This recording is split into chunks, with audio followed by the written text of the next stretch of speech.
Ассалаумағалейкум бауырлар, қалдарыңыз қалай? Алланың қалауыменен біз өте маңызды болған сабақтардың бірін бастап жатырмыз. Бұл ислам тарихындағы үлкен орны бар, және десе бұл нәрсені біз жоққа шығара алмайтын, бұл нәрсені үйренуіміз қажет болған тарихтың бірі бұл пайғамбарлардың тарихы. Адам алейхиссаламнан бастап пайғамбар алейхиссаламға дейінгі пайғамбарлардың өмірі қалай өтті? Бұл жерде барлығын таныстыра алмаймыз сіздерменен, бірақ күшіміз жеткенше, біліміміздің жеткен жеріне дейін Алла нәсіп етсе бар білгенімізбен бөлісетін боламыз. Женсе бұл сабақтар біз өздігімізбен бір ақпараттарды жинамадық. Бұл жерде басым бөлігі аударма жұмыстары екендігін, яғни басқа тілден аударып жатқандығымызды ескерте кетсек дейміз. Өйткені жалпы бұл еңбекті жинаған адамдар үшін де ақысына кіріп кетпеу мәселесінде. Жалпы мына мәселеге бірінші тоқталсақ, пайғамбарлар тарихын біз не үшін үйренуіміз керек деген нәрсе. Ең бірінші Алла Тағала Құранда қиссаларды келтірген кезінде не дейді? Бәлкім бұл жерден сендер өздеріңе бір өнеге аларсыңдар деп айтады.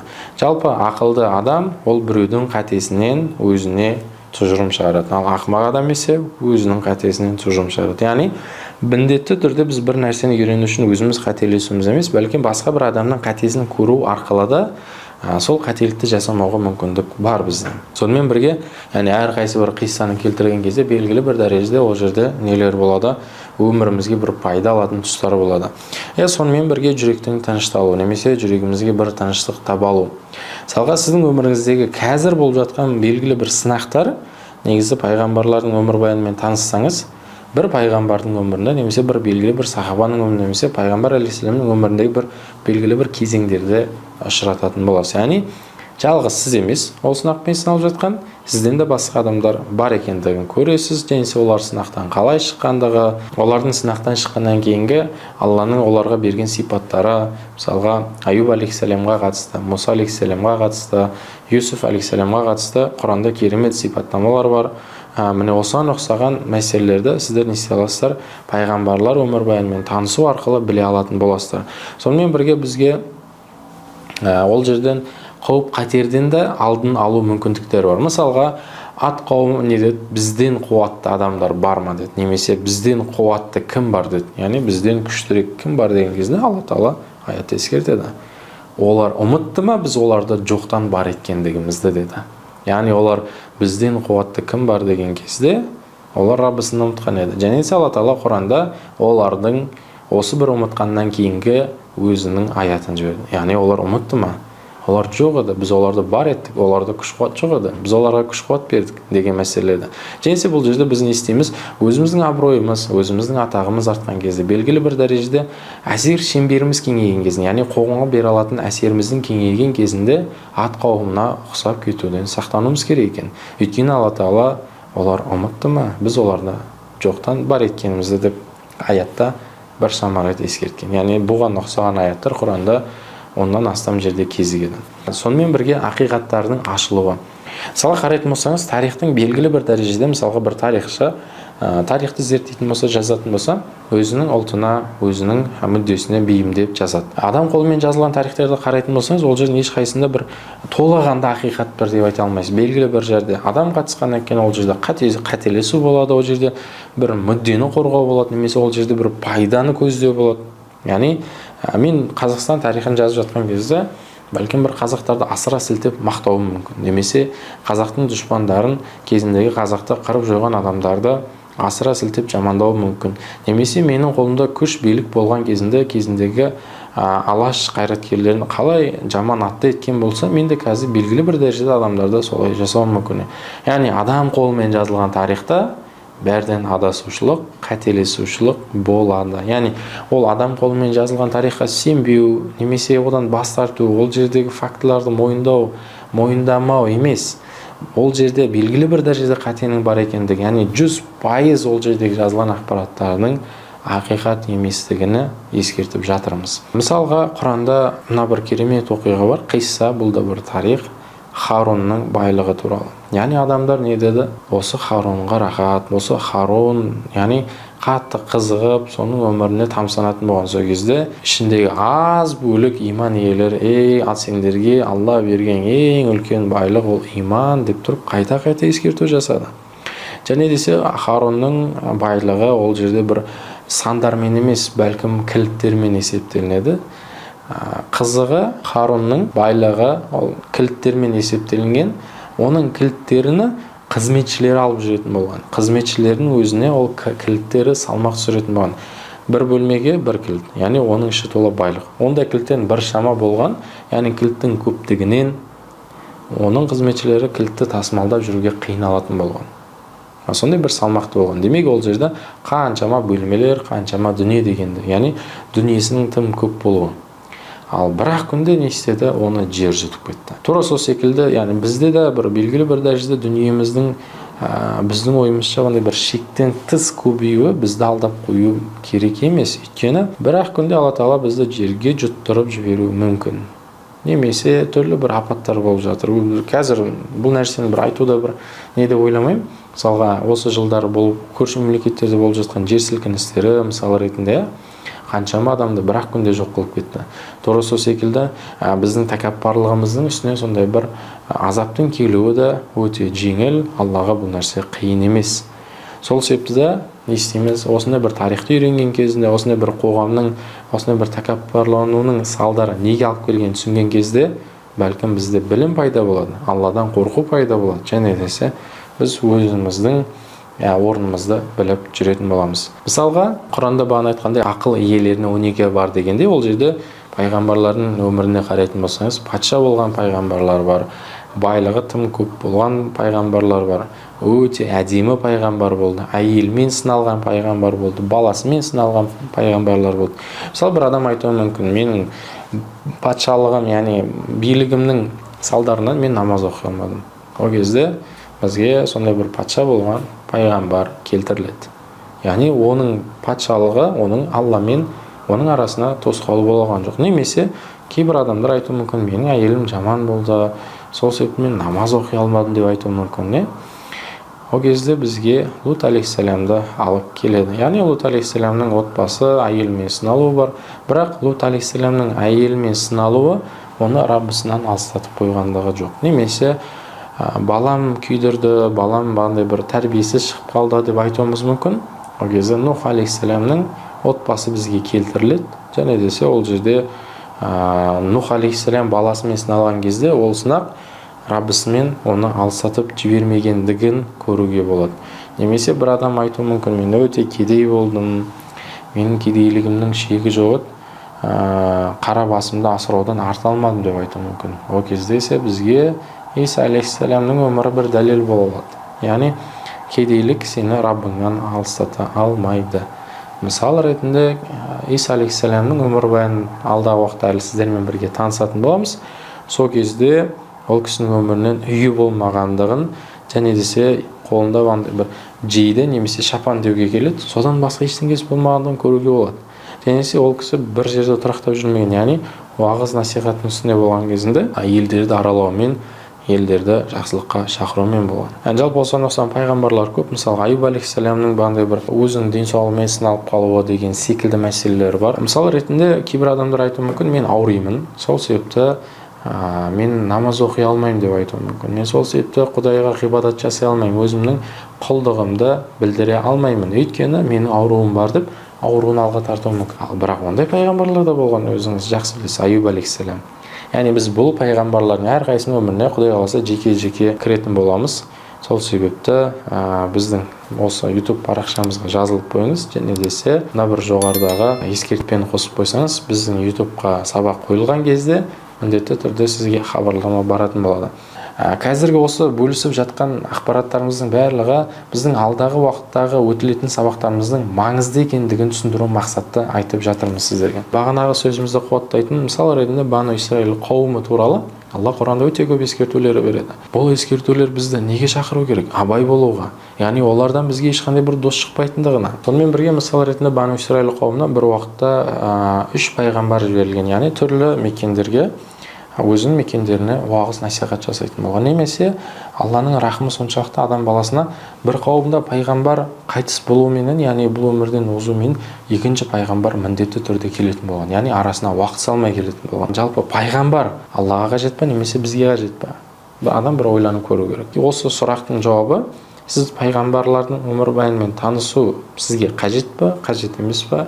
жауабы да келіп шығатын болады. Мына нәрсені ұмытпау керек, бұл тарихты Алла жазып жатыр, бұл тарихты Алла айтып жатыр. Яғни Алланың айтуында, Алла берген қиссаларда, Алла берген тарихта ешқандай өтірік, ешқандай бір белгілі бір қауымның, белгілі бір ұлттың, белгілі бір діннің несі жоқ, мүддесі жоқ. Бұл жерде бәрі ақиқаттығымен, шындығымен баяндалған. Және десе, мына нәрсені ұмытпау керек, бүткіл тарих осы бір тарихқа негізделеді, пайғамбарлардың тарихына. Бани Исраил қауымы туралы Алла Құранда 70 орында ескертті, яғни олар туралы хабарлама берді аяттарда. Бұл дегеніміз 70 аят емес, бәлкім бір жерде ескертуі ол 4-5 аятты қамтуы мүмкін. Екінші орында айтуы ол бір 10-15 аят қамтуы мүмкін. Үшінші орында 7 аят, 2 аят деген секілді. Яғни осындай бір орындардың саны 70 екен. Сонымен бірге не үшін бұл көбірек айтылды ол жерде? Басқа қауымдарға қарағанда не үшін Бани Исраил қауымы көбірек ескертілді десе, ғалымдарымыз айтады, біз оларды жақсырек танып алуымыз үшін, және біз оларды жақсырек білуіміз үшін айтты. Сонымен бірге Алла кейбір қауымдарды өзіне, мұсылмандарға ашық дұшпан екендігін ескертті. Олардан сақтану керек екендігі. Олар ешқашан бізге жақсылық жасамайтындығын да осы бір Құрандағы қиссалардан, осы бір Құрандағы ескертпелерден біле алады екенбіз. Сонымен бірге, мысалға, біз адам баласы уағыз айту керек. Уағыз айтқан кезімізде біз уағызды қай тәрізді айтамыз? Мына бір мысалға көз жүгіртсек, егер өте бір шектен шыққан бір адам бар, мұсылман адам, оның күнәларды жасаудағы әрекеттері жария болуы мүмкін. Біздің тіпті оған ашуымыз келуі, ызамыздың келуі, барған кезімізде оған тым бір ауыр уағыз айтуымыз мүмкін. Бірақ Мұса алейхиссаламның өмірбаянымен танысатын болсақ, Мұса алейхиссаламның бір өмірін қарайтын болсақ, Алла оған Фирғауынға барып уағыз насихат жасайтын кезінде көркем түрде уағыз айту керек екендігін ескертіп кетеді. Енді қарап отырсақ, біз уағыз айтушылардың ешбірі Мұса алейхиссаламнан жақсы емеспіз, біздің уағызымызды тыңдайтын адамдардың ешбірі Фирғауыннан жаман емес. Бәлкім біз де уағызымызды көркем түрде айтуымыз керек екендігі осы бір Құрандағы оқиғалармен танысудан келіп шығады. Мұса алейхиссаламның өзінің уағыз айту әдістемесі болды. Нух алейхиссаламның өзінің уағыз айту әдістемесі болды. Оны Құрандағы аяттардан көруге болады. Мысалға, өздеріңіз бір қарап көрсеңіздер болады, Мұса алейхиссалам келіп қауымына қандай уағыз айтты. Ол жерде Алла Тағала оның сөздерін сөзбе-сөз келтіреді. Немесе Нух алейхиссалам қалай бастады, Ибрахим алейхиссалам қалай уағыздады деген секілді, Иса алейхиссаламның қауымына деген ескертпелер қандай болды. Яғни әрқайсынікі ерекше, бір-біріне ұқсамайтын, тіпті әрқайсының өзінің бір әдістері болды. Сол секілді біз де ол кісілердің өмірбаянымен тану арқылы өзіміздің уағыз айту бір стилімізге ие болу, немесе белгілі бір жасы үлкен кісілердің арасына барған кезде басқа бір уағыз айту, жасы кішкентайлардың арасына барған кезімізде уағыздың өзгеруін біз осылай түсініп алады екенбіз. Сонымен бірге бұл пайғамбарлардың өмірбаянын үйренген кезімізде зұлымдық көрмеген пайғамбарды таппайды екенбіз ішінде. Ешбір пайғамбар жоқ. Ол пайғамбар болып келген кезінде оған қызыл кілем төселіп, оны алдынан бандай бір гүлдермен күтіп алынған. Барлық пайғамбарлар ескертуші болып келген кезінде қауымына зұлымдық көрген, зиян көрген, оның ескертпелерін қабыл алмаған. Жалпы біздің бұл сабақтарымыздың авторы өзі айтады, мен бұл тарихты, пайғамбарлар тарихын жинайтын кезімде бұның ішіне исраилияттың ақпараттарынан ештеңке қоспадым дейді. Яғни мен бұл жерде сахих хадистермен, Құранмен жинақтадым дейді. Ибн Касирдің тәпсірінен немесе Ибн Аббастың еңбектерінен осы бір пайғамбарлардың өмірбаянына қатысты ақпараттарды жинап сіздерге ұсындым дейді. Бізде тура солай. Мысалға кейбір мәселелерде исламда ол туралы үнсіздік болуы мүмкін, бірақ ол басқа христиандарда, яһудилерде ол туралы бір ақпараттар болуы мүмкін. Осыған ұқсаған мәселелерді кіргізбедім деп айтады. Және де пайғамбар алейхиссалам ол кісілердікін қатеге де шығармаған, және де ол кісілердікін дұрысқа да шығармаған. Тура солай біз ол кісілердікіне келген кезінде үндемейміз, өзімізде барын алып, өзіміздегі бар нәрсені қолданамыз. Кітаптың авторы, бұл уағыздың авторы да тура солай. Мен өзімізде бар нәрсемен жинақтауға, бар нәрсемен сіздерге ұсынуға тырыстым деп айтады. Ал енді біз пайғамбарлар өмірбаянын таныстыратын кезімізде ең бірінші бұл Адам алейхиссаламнан бастаймыз. Енді осы Адам алейхиссаламға дейінгі әлем қандай болды? Бір осыған шолу жасасақ, Аллах Худ сүресінде айтады: "Ва хуаллази халақас самавати вал арда фи ситтати айям ва кана аршуху алал маи". Бұл аятты Алла Тағала әлемді 6 күнде жаратқандығы, сонымен бірге оның аршысы судың үстінде екендігін білдіріп жатыр. Ал енді осы аятты қуаттайтын немесе осы аяттың маңайындағы хадистерге тоқталсақ, соның бірі Алла бірінші қаламда жаратты, жәнесе қаламға жаз деді. Қалам не жазам деді. Яғни қияметке дейінгі болатын барлық нәрсені жазуды бұйырды. қарасақ, яғни бірінші жаратылыс бұл Алланың аршысы екен, ал одан кейінгісі ise қалам екен. Ал сонымен екінші хадисте ise Алла махлуқаттардың тағдырын аспан мен жер жаратылмай тұрып 50 мың жыл бұрын жазып қойды. Оның аршысы судың үстінде. Жалпы бірінші не жаратылған екен? Алланың аршысы, одан кейін Алланың қаламы, сосын Алланың махлуқтары, яғни біздер. Бұл жерде сіз бен мен жаратылмай тұрып қарайтын болсақ, біздің тағдырымыз біз жаратылудан 50 мың жыл бұрын жазылып қойған екен. Тағы бір имам Бұхаридің хадис жиынтығында мына хадис келеді. Пайғамбар алейхиссаламның қасына бір қауым келді, бір топ адамдар Йеменнен. Олар: "Я Расулалла, біз сізден өзіміздің дініміз туралы үйренгіміз келеді.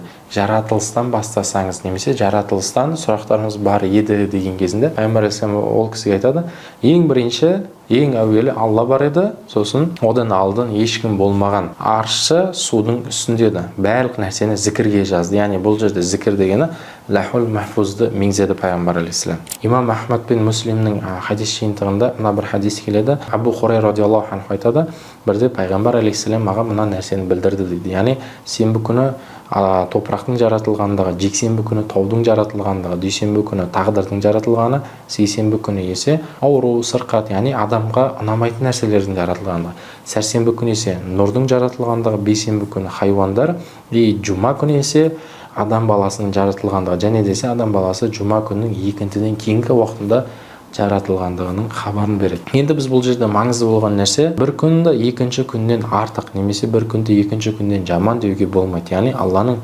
берген күндерінде ешқайсымыз біз жақсы, жаман деп бағалай алмаймыз. Бұл күндерді басқа қауымдар секілді, яғни бір кейбір қауымдар бар, мына бір періштені біз қабылдаймыз, мына періштені қабылдамаймыз, мына періштен ұнайды, мына періштен ұнамайды деп айтады. Дұрыс секілді біз оларға ұқсап бөле алмаймыз. Бізге Алланың берген барлық нәрсесінде хайыр бар, берекет бар, біз денесе оның барлығына иман келтіргенбіз. Міне осылай сіздермен Абу Хурайра радиаллаху анху риуаят еткен хадисте қай күні ненің жаратылғандығын біліп алдық. Мына біз Адам алейхиссалам, адамдардың қауымы мына бір жерге түспей тұрып, бұл жерде кімдер өмір сүргендігін білесіз бе? Бұл жерде жындар өмір сүрген. Денесе олардың бұл жердегі жасаған жамандықтары, денесе бұл жердегі бұзақылықтардың шектен шығу себепті Алла өзінің періштелерден болған әскерін жер бетінен жібереді. Екеуінің ортасында соғыс болады. Бұл соғыста періштелер жеңіске жетеді. Денесе бұл жеңіске жеткен кезінде жындардың барлығын мұхитқа, яғни теңізге айдап салады. Оларға сол жақты мекендеткізеді. Пайғамбар алейхиссаламның хадистерінде де келеді, шайтанның аршысы, яғни шайтанның күрсі, шайтанның мекені ол қай жерде? Ол ашық мұхитта екендігін хабары келген. Сүлеймен алейхиссаламның өмірбаяны өтетін кезімізде де әлі жындар мен Сүлеймен алейхиссаламның ортасындағы келісім шартты да бір сіздермен бөлісетін боламыз. Жалпы бүгінгі сабағымыз осымен тамам. Құдай қаласа келесі сабақта Адам алейхиссаламның өмірінен бастайтын боламыз.